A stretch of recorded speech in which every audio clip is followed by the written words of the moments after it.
Bonjour, vous avez besoin de vous rafraîchir la mémoire. Et oui, nous sommes tous des créateurs de réalité. Du moins, c'est ce que disent les mystiques depuis toujours, et nos physiciens depuis un peu plus d'un siècle.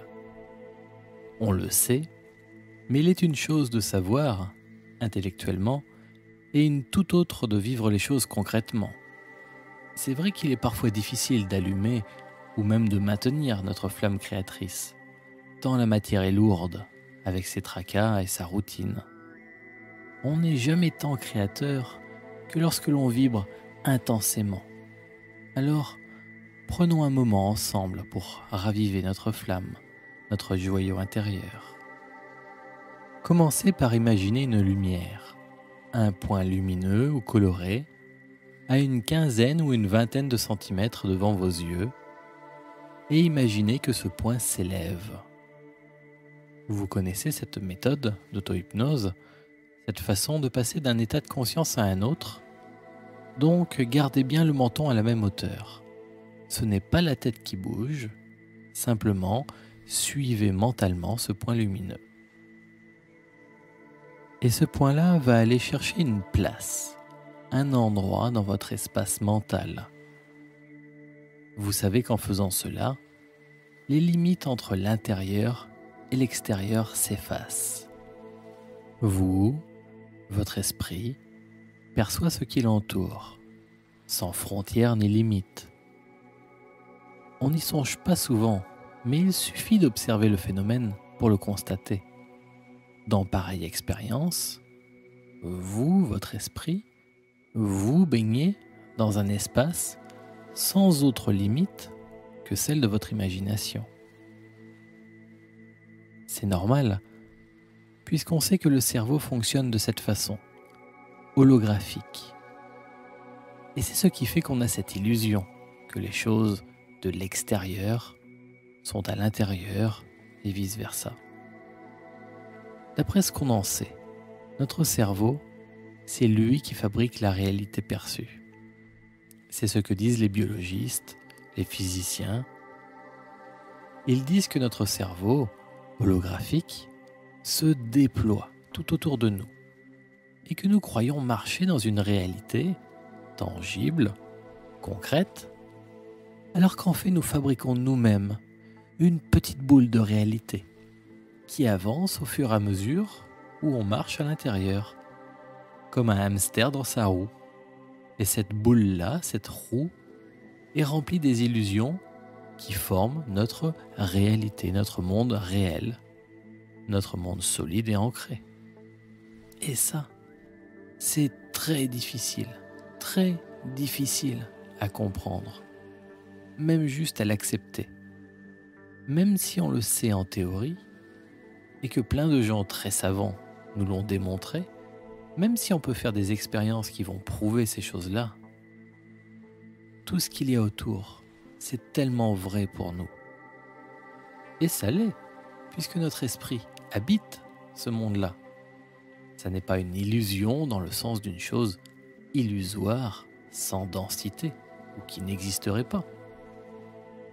Bien sûr que la réalité existe, puisque nous vivons tous dedans. C'est simplement que lorsque vous voyez les choses, elles ne sont pas réellement comme vous pensez les percevoir. Par exemple, si votre lumière tout à l'heure était, mettons, dorée ou argentée ou rouge ou verte, quand vous voyez une couleur dans le vrai monde, la couleur, c'est une vibration de la lumière. Ce sont des photons qui s'agitent plus ou moins vite. Et c'est la vitesse de cette vibration qui fait que vous voyez une couleur plutôt qu'une autre. Mais la couleur rouge, vert, bleu, il n'y en a pas dans l'univers. C'est votre cerveau qui vient de la fabriquer. Normalement, vous devriez juste voir quelque chose qui bouge, qui vibre. À la place de ça, vous voyez du rouge, du bleu, du vert, du doré. C'est curieux ça. C'est beau. Mais on ne sait pas encore vraiment expliquer comment le cerveau fait pareil tour de magie. Et tout ce que vous percevez, ce que vous ressentez ou entendez, est comme les choses que vous voyez. C'est le résultat du travail de votre cerveau. Ça n'est pas la vraie chose à l'extérieur, qui, elle, nous est inaccessible. Alors, suivez donc encore cette lumière qui s'élève devant vous. Elle est venue se placer à un endroit spécial. Un endroit qui, en réalité, est un endroit précieux, comme un passage, une porte, un sas, un vortex. Et le monde, le premier, commence à s'estomper depuis quelque temps, afin de vous permettre de glisser dans un second monde, un autre monde, derrière le miroir. Maintenant, laissez-vous faire, et ma voix vous accompagne. Et ce monde-là peut ressembler beaucoup au premier, ou alors être complètement différent.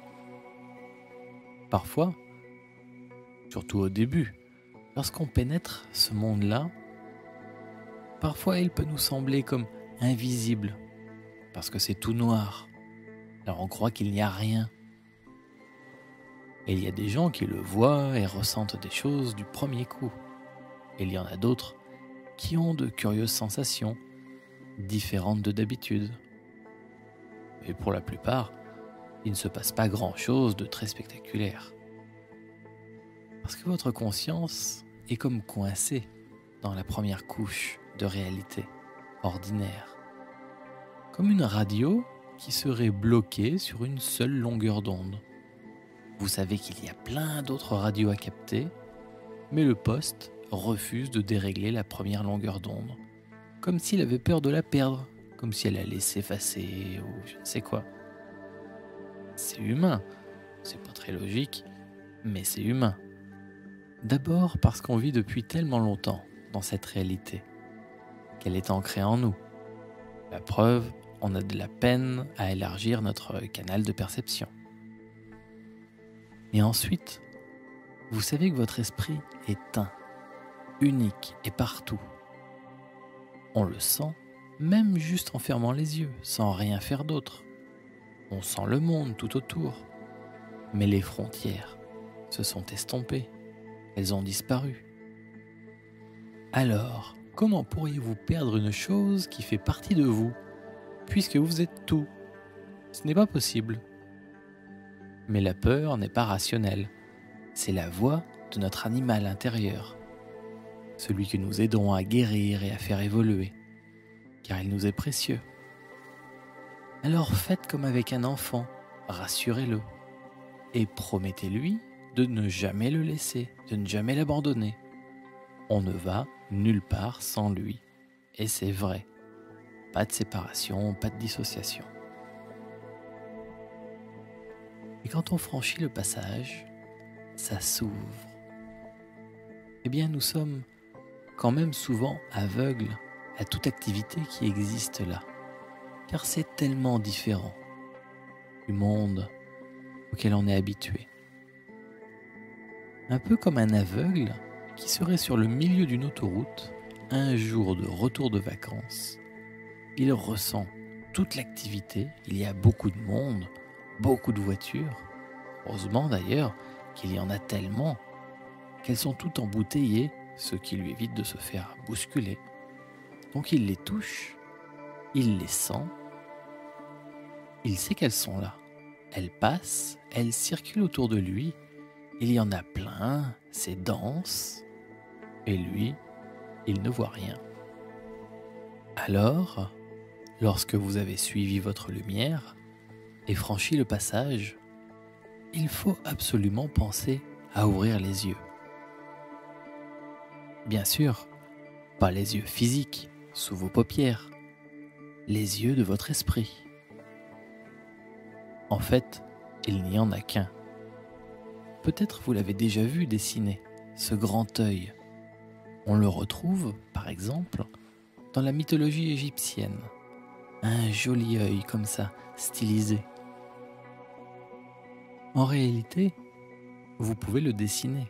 Si vous partez de votre tempe jusqu'à l'autre tempe, et en dessinant d'un côté à l'autre de votre visage un grand œil, sa pupille va se retrouver entre vos deux yeux physiques. Et c'est lui, l'œil de votre esprit, qui est un, unique, qui ne voit pas double, car il n'est pas séparé, il ne crée pas d'illusion. C'est lui qui vous permet de percevoir, au-delà du noir, ce qui est et qui a toujours été. Et c'est aussi en ouvrant l'œil unique de votre âme que vous vous ouvrez à tout ce qui est. Car cette communication n'est jamais unilatérale. Lorsque vous sentez le monde vous sent également. Et cet œil ne s'ouvrira que lorsque vous en avez le désir, l'intention. Si vous attendez juste que ça se fasse, il se passera peut-être quelque chose, un jour, peut-être rien. Voyez vraiment la force d'intention. Ce n'est pas comme de la volonté, là où on force, on se dit « c'est difficile, allez ». Non, non, l'intention, c'est un courant profond en vous. Quelque chose que rien ne peut arrêter, même pas vous. C'est un désir, simple et honnête, qui crée un mouvement. Juste ouvrir l'œil de votre esprit et laisser faire. Et une personne qui rêve, qu'elle soit visuelle, auditive ou kinesthésique, tout le monde rêve avec du son, des images, des sensations et tout et tout. Le monde de l'esprit n'est même pas relié à un organe physique sensoriel, puisqu'il n'est pas restreint à un véhicule organique. Le monde de l'esprit peut vous amener à la fois des images, des couleurs, de l'harmonie, des sensations, des sons, des pensées, parce qu'il est tout ça, et à la fois au-delà de tous ces modes. Sa présence, l'organe sensoriel qui vous permet de le percevoir, c'est votre intuition. C'est la petite voix derrière votre tête, tout au fond, derrière, qui parle tout le temps, doucement, calmement, même si bien souvent vous ne pouvez pas l'entendre, cachée qu'elle est dans le brouhaha de vos pensées. Alors, allez vers elle, vers cette voix, et laissez-vous voir, entendre ou ressentir tout ce qu'il y a à ressentir, entendre ou voir. Perception intuitive, unique et globale. Là, c'est comme être plus haut, plus loin, partout. Ça peut vous donner une autre vision, perception de votre vie.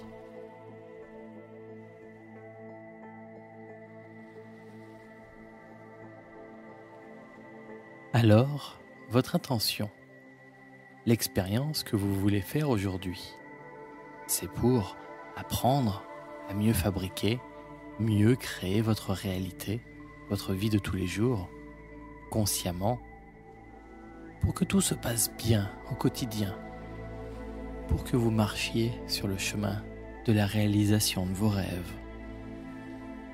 Et on se rend compte que du coup, on le fait déjà tous, créer notre vie quotidienne, involontairement.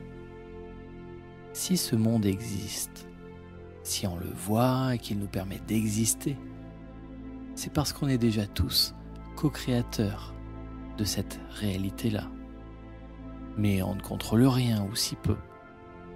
C'est une réalité partagée, une co-création, une œuvre collective, faite de tout ce que nous sommes, inconsciemment. Et la seule différence entre quelqu'un qui sait manier son esprit pour générer une réalité proche de ses rêves et tout le restant du monde, c'est qu'il y en a un qui sait qu'il est le créateur et l'autre non. C'est tout. Parce qu'à la base, très physiquement et concrètement, tout le monde est créateur de sa réalité. Alors celui qui sait qu'il est responsable de sa réalité peut travailler sur lui pour s'améliorer, soigner ses blessures et faire en sorte que ce qui sort de son être soit agréable et heureux. Ce monde est une création collective et tous les petits grains de sable de cette immense plage rêvent de beauté. Alors c'est bien de travailler à devenir soi-même un peu plus lumineux et d'aider les autres sur ce chemin afin que la plage devienne vite resplendissante. Les Indiens d'Amérique avaient un proverbe pour dire cela. Quand plus personne ne regarde la lune disparaît. Ils savaient que l'univers entier était une création collective des humains et de tout ce qui vit. Évidemment, les savants d'autrefois étaient très loin de ce genre de mode de pensée. Jusqu'à ce qu'il y a un peu plus d'un siècle maintenant, c'était en 1900, jusqu'à ce que les pères fondateurs de la physique quantique posent les règles d'un autre fonctionnement du monde, d'une face cachée de l'univers. Et même les fondateurs les plus célèbres de cette nouvelle physique, comme Albert Einstein, avaient du mal avec ça. Et Einstein disait « Je ne veux pas croire que quand plus personne ne regarde la Lune, elle disparaît. » Vous voyez, il connaissait la citation des Indiens. Et il savait que les physiciens étaient en train de prouver la citation. Et c'était tellement incroyable de découvrir de nouvelles lois, contraires à beaucoup d'autres qu'on connaissait déjà jusque-là. Aujourd'hui, les chercheurs ont prouvé que ce genre de choses étranges fait partie des bases de la physique moderne que l'on pratique maintenant, que l'on retrouve appliquées dans bien des domaines de la vie quotidienne, souvent sans qu'on sache. Maintenant, les gens qui travaillent dans ce domaine-là savent que c'est bien l'observateur qui influence la réalité en face. Même si on ne sait pas toujours vraiment l'expliquer, c'est l'observateur qui crée ce qui se produit dans l'éprouvettes, durant l'expérience. Et c'est nous l'observateur. C'est ça, la magie ordinaire. C'est d'ailleurs même quelque chose de respecté dans le monde de la philosophie et des religions, cette trinité. L'observateur, l'expérience et l'acte de penser, le fait d'observer. Le créateur, l'acte de création et la créature qui en résulte. Et il y a de grandes chances, du moins d'un point de vue logique, que nous soyons tous des filles et des fils de cette grande présence originelle, l'observateur à l'origine de tout ce qui est, tout ce monde visible et invisible. C'est le résultat d'un rêve, d'une pensée. Il faut juste se rendre compte que ce rêve est devenu très concret, très palpable. Atomes, particules, comme finalement dans l'éprouvettes du physicien, c'est la même chose. Nous, ce qu'on fait en petit. Des choses que l'on peut sentir, peser, des choses qui existent, qui permettent de faire plein d'autres expériences. La vie. Tiens, savez-vous que récemment, on a réussi à compter combien de particules concrètes contenait tout notre univers? C'est prodigieux de pouvoir faire ça. Il y a quelques années, les physiciens commençaient déjà à parler de ces choses-là. La grande famille des particules concrètes, les baryons, on appelle ça, et puis ce qu'on a appelé la matière noire, à la fois très concrète et pourtant impalpable, invisible. Et la fameuse lumière sombre, que l'on ne connaît que par déduction. Tout un univers invisible à nos yeux, qui pourtant constitue l'ensemble de la création. Alors, on pensait que notre univers concret, vraiment réel, celui qu'on peut peser, tout ça, avant, on pensait que c'était 5% de l'univers. Seulement 5%. C'est fou ça. Eh bien, savez-vous, au jour d'aujourd'hui, on a mesuré qu'en réalité, l'ensemble des particules concrètes, la Terre, les planètes et tout ce qui les habite, vous, moi, les petits oiseaux, les tables, les chaises, les immeubles et les routes, tout l'univers, tout ce que vous pouvez voir, entendre, ressentir, eh bien c'est seulement 0,4% de toute la création. 0,4%. Tout ce que vous pouvez voir, entendre, ressentir, tout ce que vous pouvez imaginer de solide, liquide ou gazeux dans toute la création, tout ça n'est que 0,4% de la réalité dans laquelle nous baignons tous. C'est juste incroyable. Alors, si vous pensiez jusque-là que votre corps physique, concret, matériel, était la seule réalité, vous avez les physiciens et les astronomes pour vous démontrer que non. Et vous qui apprenez chaque jour à mieux vous servir de votre esprit, vous commencez à saisir davantage encore l'importance fondamentale de ce que vous êtes en train de faire. Vous êtes en train d'apprendre à manipuler, à vous servir, à contrôler 99,6% de ce qui est réellement vous. Tout le reste.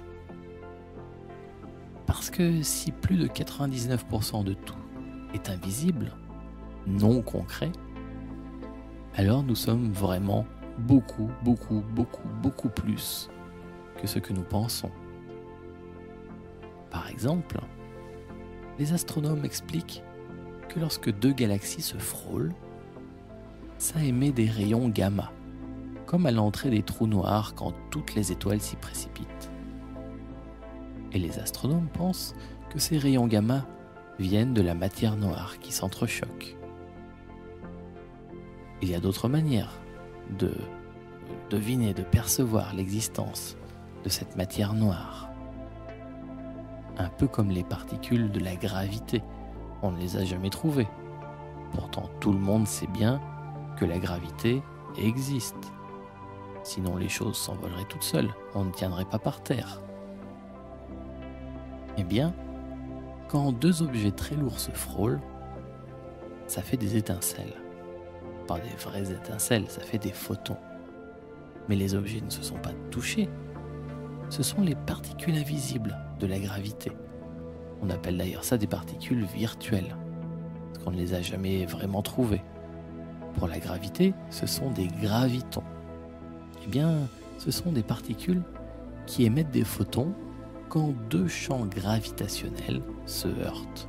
Comme ça, on sait qu'il y a quelque chose, même si on ne l'a jamais vu, jamais trouvé. Pour la matière noire, c'est pareil. On ne la voit pas, mais on peut dire partout où elle est.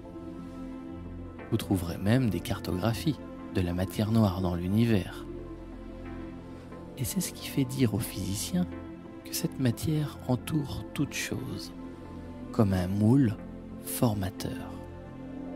Et que peut-être que si cette matière impalpable n'était pas là, notre réalité concrète volerait en éclats, comme l'eau qui se répand quand l'aquarium éclate. Sauf que là, le moule est beaucoup plus grand que le gâteau. Par exemple, on sait que c'est la masse de matière noire qui entoure notre galaxie comme un halo qui lui permet de se stabiliser, de ne pas partir dans tous les sens. Et on peut imaginer notre corps à nous, notre corps physique, comme une galaxie. En ce moment, votre corps est fait de 100 000 milliards de cellules. 100 000 milliards de cellules.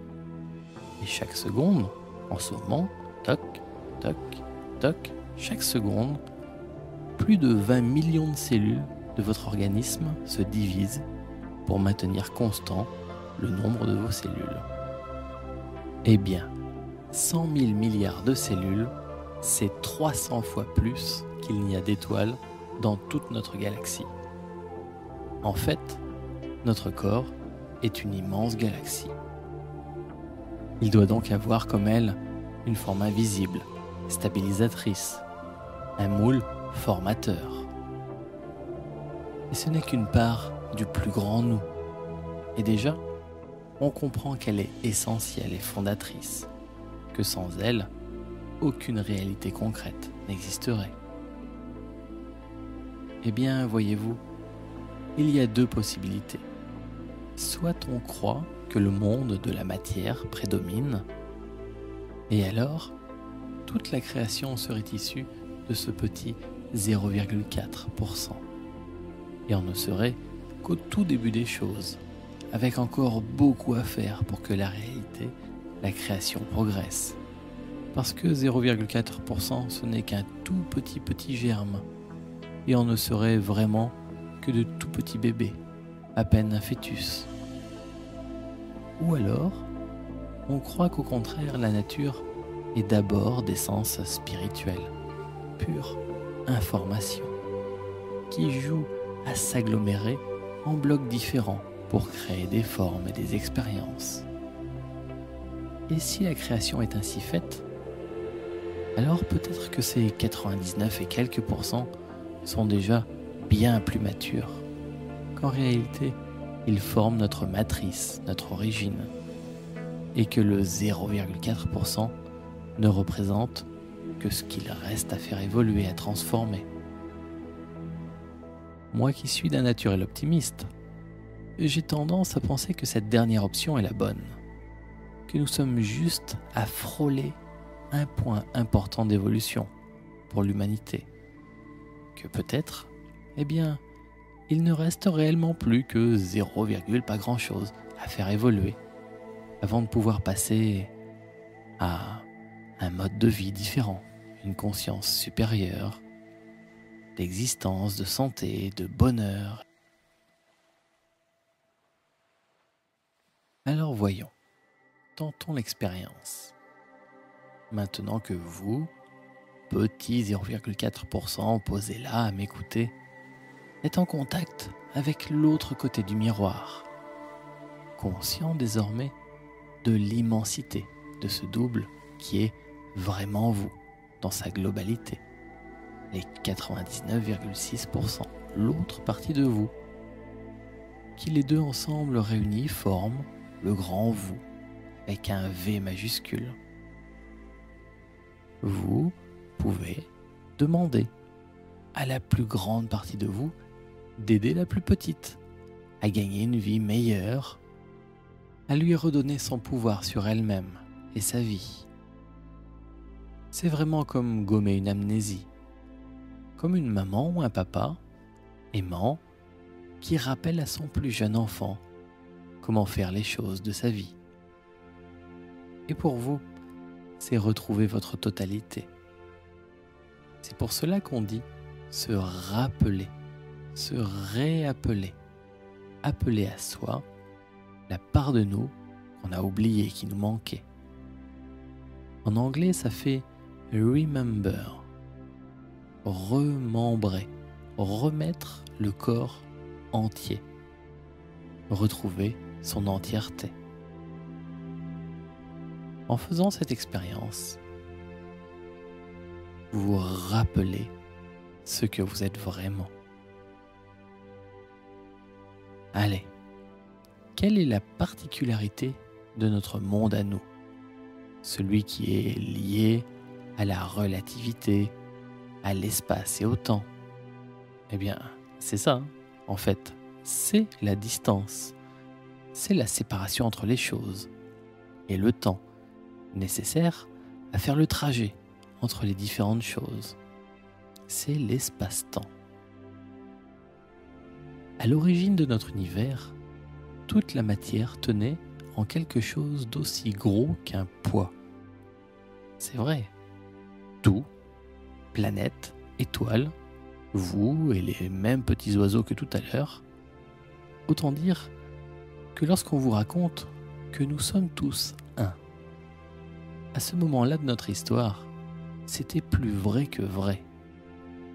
On faisait un avec toute chose, puisqu'il n'y avait qu'une chose. De la planète Terre, de la Lune, des planètes autour, des soleils, des galaxies et de l'univers tout entier, tout ça tenait dans un seul poids. Et vous dedans, avec le reste. Un et une seule matière originelle. Si maintenant les choses ont explosé, de joie, espérons-le, sommes-nous pour autant différents ? Bien sûr que non, puisque nous sommes faits tous de cette même matière, fragments du même poids. Ainsi, si moi, je suis une petite goutte d'eau dans une grande piscine, qu'est-ce qui se passe si je m'agite, si je remue ? Est-ce que le restant de la piscine va rester immobile, comme si j'en étais séparé ? Évidemment que non. Si vous bougez, tous les autres bougent. C'est ainsi que si j'ai besoin de trouver une place de parking, par exemple, pour garer ma voiture, j'en émets le désir, l'intention. En faisant ça, je viens de remuer dans la piscine. Et là, une bonne âme, un de mes amis à moi en conscience, une autre conscience dans ce monde, une autre goutte de ce grand, va avoir l'amabilité de me libérer la place, de bouger, pour moi. Et pourquoi donc ?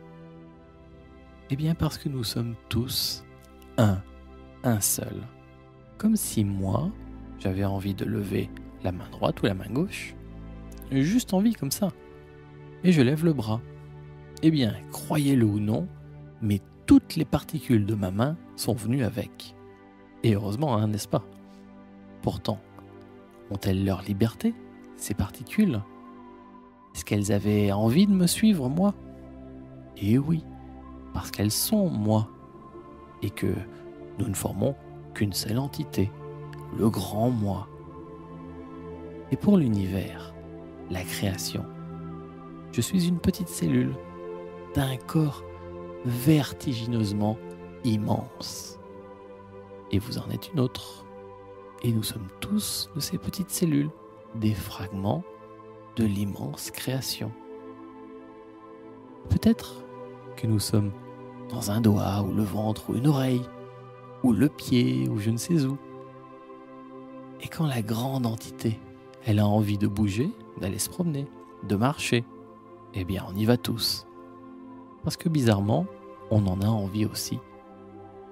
Et on ne se pose même pas la question. C'est pour ça que tout l'univers conspire à vous offrir la vie de vos rêves. Lorsque vous avez un rêve auquel vous tenez vraiment, en votre âme et conscience, parce que vous êtes l'univers, et que cette grande entité, cette grande force, cette présence, en vérité, c'est vous. C'est nous tous réunis. C'est ça, ce grand vous. Alors, de ce grand point de vue, de cette vision qui est la vôtre maintenant, faites voyager votre conscience, votre esprit à travers le temps, à travers l'espace et le temps, comme quelqu'un qui porte attention à un endroit particulier de son corps. C'est cela l'intention, une direction de votre conscience. Alors dites-moi, que s'est-il passé au moment de ce fameux Big Bang ? Boum ! Le poids s'éclate en milliards de petits morceaux, dont ce qui deviendra nous, le Soleil, les planètes et tout le reste. Ces morceaux étant séparés, ça a créé l'espace, la distance, et par la même occasion, le temps nécessaire à parcourir cette distance. L'espace-temps, c'est la création, c'est notre monde à nous. Si vous êtes capable de voyager à travers l'espace et le temps, comme en ce moment, rien qu'en y pensant, alors vous êtes petite goutte d'eau dans l'océan. Vous pouvez bouger à votre manière et modifier les courants de l'océan. Vous pouvez créer votre réalité. C'est simple. Imaginez le temps comme une grande ligne. Donnez-lui une forme simple, facile à manier, qui vous plaît le plus. Peut-être comme un fleuve, une autoroute, un courant d'énergie, une grande forêt, un jardin, une belle lumière ou un petit chemin de montagne. Qu'importe. Imaginez un tapis rouge, un torrent ou un océan, comme vous voulez. Et localisez dans ce continuum, localisez le présent, l'endroit où existe votre petit vous, maintenant, le 0,4%. Si vous êtes attentif, vous venez de vous rendre compte d'un phénomène, de cette position globale qui est la vôtre en ce moment. Vous êtes capable de percevoir le début et la fin de tout ce continuum, de cet espace-temps. Alors que lorsque vous êtes dedans, ça paraît être comme une continuité immuable, implacable, et vous êtes coincé dedans. Là, de votre conscience globale, vous pouvez vous rendre compte que vous pouvez vous transposer au début, au milieu, à la fin, ou à n'importe quel moment de votre existence, ou de l'existence de n'importe quelle autre forme créée. Vous vous rendez compte aussi que le soleil éclaire partout à la fois, et que ce soleil-là, c'est vous, le grand vous. Que si vous suivez un seul de vos rayons, eh bien vous pouvez choisir l'endroit qui vous fait le plus plaisir. Alors pour l'instant, choisissez le rayon du présent et localisez où est-ce que vous êtes, vous, aujourd'hui, dans ce grand continuum. Quelle que soit la forme qu'a pris le temps pour vous, localisez l'endroit où vous, le petit vous, le 0,4%, localisez l'endroit où vous êtes. Du point de vue du soleil, il n'y a pas de passé, il n'y a pas de présent, puisqu'il éclaire tout en même temps. Alors, cherchez du point de vue du temps. Cherchez aussi où est le passé par rapport au point du présent. Car vous allez vous offrir des cadeaux, créer des choses pour vous et les autres. On pourrait les créer au passé, et ça peut changer votre présent. On peut les créer pour l'avenir, dans 5 minutes ou dans 2 jours, et ça modifiera aussi le présent. Car c'est le seul point d'union de toute chose. Vous pourrez créer des cadeaux pour vous, pour nous, pour vos enfants et tous les enfants de l'humanité. Peu importe. Pour l'instant, il est important de savoir localiser le passé, le présent et le futur. Imaginez donc que vous vous concentrez sur le temps pour trouver la direction exacte de son courant. Devinez-le. Il paraît qu'on peut faire ça parfois, deviner les choses.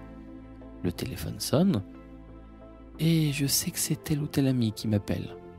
Je décroche et c'est ça, c'est vrai. Et là, je voudrais faire pareil. Je voudrais penser à mon ami et deviner ce qu'il ou elle fait en ce moment. Et comment je peux réussir à faire ça si en pensant à mon ami, je ne sais pas quand est-ce qu'il faut que je pense à lui ou à elle. Parfois, j'ai bien trouvé ce qu'elle faisait hier. Mais moi, je voulais trouver ce qu'elle faisait maintenant, tout de suite. Alors je crois que j'ai échoué, que mon expérience n'a pas réussi. Et si, pourtant, c'est juste que j'ai trouvé le bon endroit, mais pas le bon temps. Parfois, ma pensée va dans l'espace et je n'ai pas pensé qu'il fallait que je choisisse aussi l'endroit dans le temps. Parce que là, je peux louper mon objectif. Si j'allais dans cette pure conscience, il n'y aurait ni espace ni temps et je n'aurais pas de souci.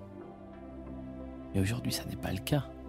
Je parle de créer la réalité concrète et matérielle, celle qui existe dans l'espace et le temps. Alors, si je ne pense pas au temps, je peux louper mon objectif. Je peux le poser à un moment où je n'ai rien à faire, déjà passé ou pas encore arrivé. Et quelque chose qui arrive quand, autrefois, il n'y avait rien, ou qui n'arrive plus quand ça aurait dû, eh bien ça peut réellement changer le cours des choses. Exemple simple. Il y a une place qui se libère pour garer ma voiture. Mais elle se libère juste 30 petites secondes avant que je ne sois vraiment sur place. Et c'est quelqu'un d'autre qui se gare, pas moi. Eh bien c'est sympa, un cadeau. Et on va en créer une autre place. Cette fois-ci, en tenant compte du temps. Parce que parfois la place se libère, mais 5 secondes, trop tard. Et là, je suis déjà passé. Et c'est la personne derrière moi qui en profite. Ça va, cadeau aussi. Alors comment être vraiment calé dans l'espace et dans le temps quand je choisis en conscience un événement que je souhaite dans ma vie? Le temps juste est toujours le moment présent. C'est donc un moment présent que vous recherchez, même à travers le passé et l'avenir. Par exemple, pour garer ma voiture, je me vois. Au présent, je me sens garé. Ça y est, c'est fait. Et si ce que j'ai demandé est important pour moi, ça m'apporte du plaisir ou de la joie. Du coup, spontanément, je remercie la vie de m'avoir permis de réaliser mon rêve, petit ou grand. Mais rendez-vous compte, je suis en train de remercier pour quelque chose qui n'est pas encore arrivé. Et c'est cela, l'essence du secret. Avoir si bien projeté du présent, n'importe où dans le temps, que ce moment-là est devenu vrai, réellement vrai. Si vrai que j'en éprouve déjà le plaisir et que je remercie pour ça. Ainsi, si j'ai placé un cadeau pour dans 2 jours ou 2 mois, il est vrai, ce cadeau, dans 2 jours ou dans 2 mois, et j'en suis déjà tout heureux. Et il me suffit de laisser passer ces 2 jours ou ces 2 mois dans le temps d'ici pour voir arriver dans ma vie mon cadeau. Ce que vous demandez en priant, croyez que vous l'avez déjà reçu et vous le verrez s'accomplir. Alors, vous savez que s'il nous était donné la capacité d'exaucer tous nos vœux, l'humanité s'autodétruirait vraisemblablement dans la même journée. Et que si pour l'instant les êtres humains n'ont pas la possibilité de réaliser leurs rêves en temps réel, c'est peut-être bien pour les protéger. Car la création, si majestueuse soit-elle, travaille encore sur elle, comme vous le faites, vous, petit grain de sable, à votre niveau, en cherchant à évoluer, à être meilleur. La plus belle part de vous, la plus lucide et consciente, se penche sur vos ombres. C'est ce qu'on fait tous les jours en thérapie. Et les gens guérissent et grandissent. Finalement, on rejoue en tout petit ce que la vie fait elle-même depuis toujours. Alors, avant toute chose, choisissez ce que vous voulez exprimer de vous. Connectez-vous à la plus grande et plus belle partie de vous, votre vous supérieur, votre vous idéal. Et vous savez à quel point ça peut changer la vie de laisser s'exprimer cette lumière par vous, et à travers vous, plutôt que tous les automatismes inconscients, ces programmes automatiques, dictés par votre éducation, vos expériences de vie, la société dans laquelle vous existez. Si jamais vous n'avez pas d'idée, ou si c'est difficile pour vous de trouver votre moi idéal, pensez aux plus belles choses de l'existence. Un superbe coucher de soleil, un très beau film, une musique somptueuse, profonde, touchante, un beau roman, une personne qui vous a ému ou qui vous a marqué. La beauté, c'est l'indice de cet idéal, la marque du divin ici-bas, en chacun de nous. Et cette énergie, cette vibration, ne répond pas forcément aux critères de la société ou des médias. C'est quelque chose de profond, personnel et puissant. Connectez-vous à cette beauté intérieure, à votre vous supérieur. Et laissez-vous choisir 1, 2, peut-être 3 choses, 3 vœux importants, 3 cadeaux à placer dans le temps de votre existence. Peut-être que vous avez besoin de quelque chose. Peut-être que c'est pour guérir, comme une maladie ou quelque chose comme ça. Ou pour quelqu'un d'autre. Peut-être que c'est pour la qualité de vie au quotidien, très concrète, matérielle pour vous, pour vos enfants, pour les gens qui sont importants pour vous. Peut-être que c'est une recherche spirituelle. Peut-être que c'est pour être quelqu'un plus proche de votre idéal tous les jours. Peut-être que c'est pour avoir ces choses matérielles, l'argent et tout ça. Peut-être que c'est pour faire des choses dans la vie, pour vous, pour les autres. Pensez-y et soyez précis et concret. Pensez à ce que vous souhaitez, pas à comment ça va arriver. Juste le présent, comment vous êtes maintenant que ça, c'est fait, c'est votre vie. Et puis, laissez votre esprit faire, comme un paquet cadeau, quelque chose qui contient votre rêve et tout l'emballage qui va avec, toutes les précautions, toutes les choses pour que ça soit bien écologique et respectueux de vous-même et des autres, que ça corresponde vraiment à votre vie, à votre personnalité profonde, inconsciente. Ce paquet cadeau, c'est la forme que prendra votre rêve, votre vœu, mentalement, ce que vous allez percevoir maintenant.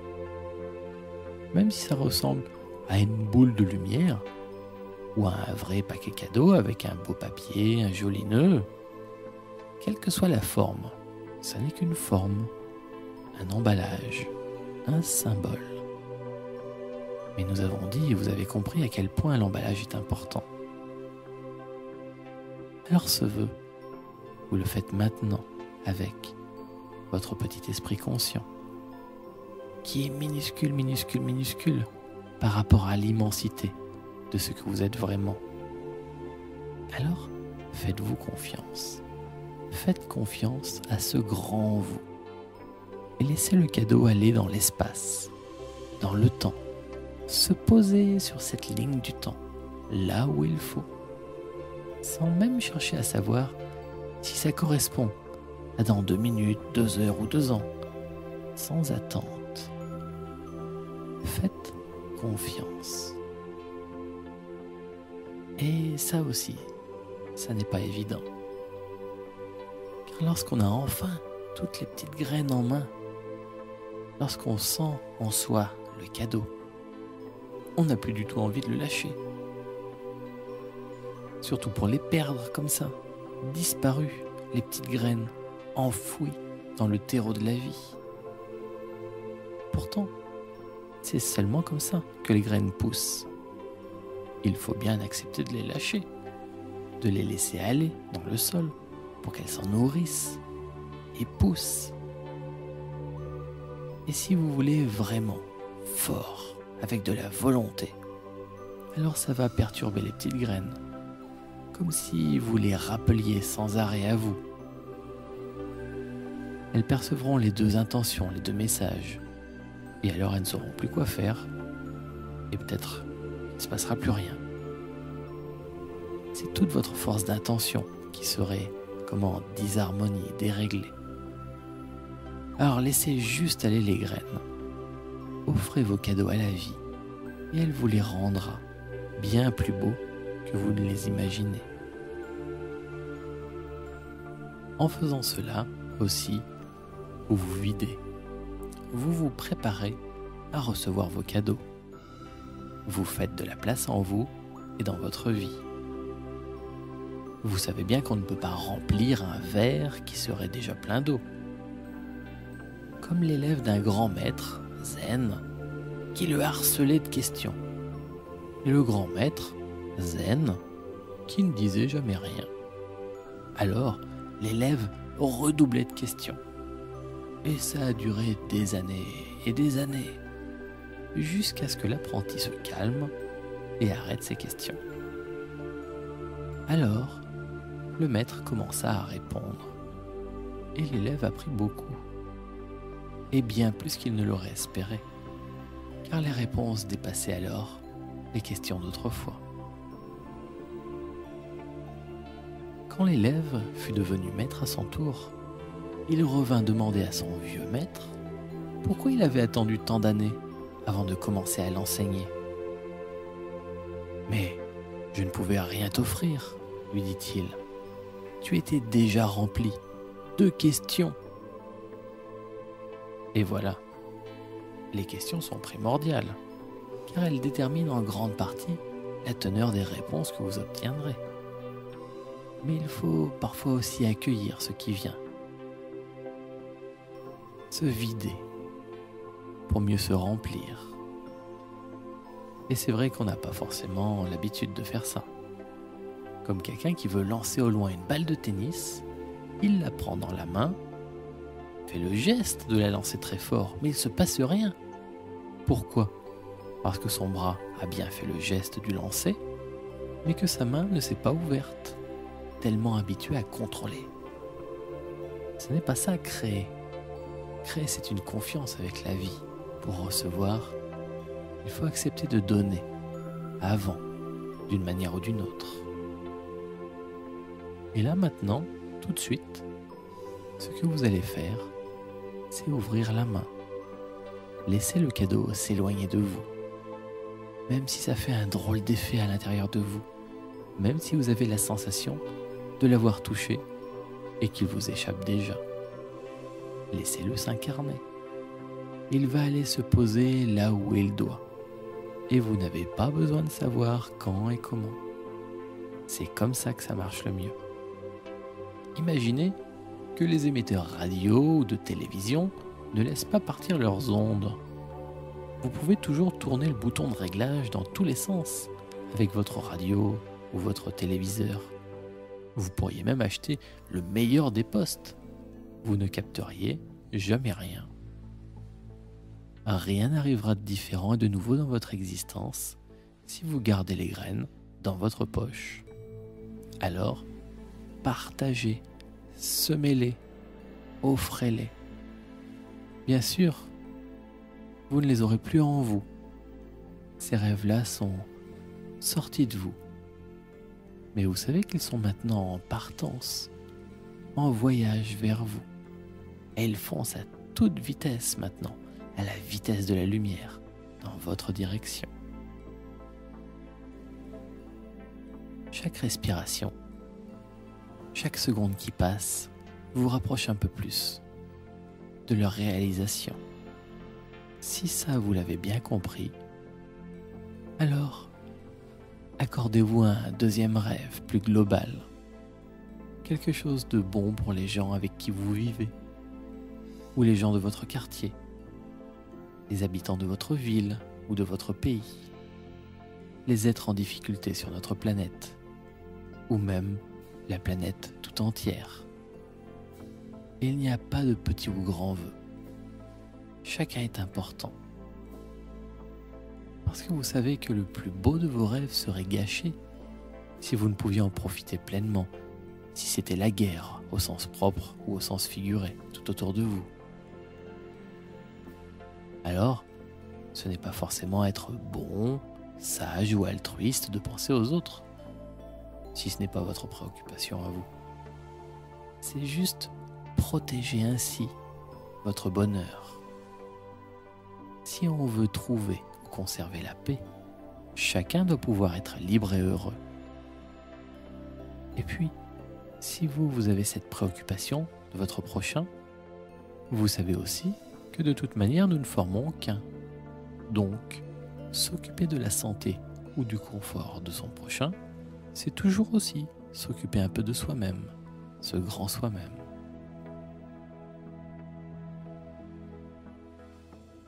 Vous savez qu'en créant consciemment votre réalité, vous jouez avec des choses qui sont très puissantes dans la vie. Alors, on ne prend pas ça à la légère. On fait les choses sérieusement, même si on ne se prend jamais au sérieux. On cherche à être ici-bas au mieux à l'image de notre nous-mêmes idéal. Parfois, la sagesse nous dit qu'il est plus bénéfique, contrairement à toute attente, de ne pas savoir ce qui va arriver. Même quand la vie nous secoue dans tous les sens, même quand c'est dur, parfois brutal. Sur le coup, on ne comprend rien, on est désorienté et on cherche les réponses. Et puis un jour, plus tard, on s'est calmé, on s'est vidé et on ouvre le paquet cadeau. Et là, on comprend à quel point tout s'était déroulé de façon parfaite. Alors, même si l'emballage ne nous dit rien, on sait que c'est un cadeau. Et ça, cette idée-là, ça peut apaiser une part de nous. Et quand vous faites cette expérience, vous pouvez simplement aussi poser dans votre vie un beau cadeau, sans savoir du tout ce qu'il contient. Juste un très beau cadeau. Et être comme l'enfant que vous étiez, il n'y a pas si longtemps finalement, à quelques jours de Noël. Un enfant qui a fait sa liste au Père Noël et qui sait qu'il aimerait bien recevoir les jouets qu'il a commandés. Mais qui sait aussi qu'il y en aura sûrement d'autres des jouets, qui ne sait pas ce que c'est, parce que c'est Noël. Et vous pouvez sentir toute l'impatience et la joie, une puissante force qui vous entraîne en avant, comme si le temps lui-même n'allait pas assez vite. Dans toutes les langues du monde, c'est le mot le plus magique, Noël. Ça vient des anciennes langues, Noël, Noé, nouveau, Hélios, lumière. C'est la nouvelle lumière, Noël. C'est la fin de la nuit et le début d'un jour nouveau. Et ce nouveau jour, quand vous créez votre réalité consciemment, ça peut être tous les jours.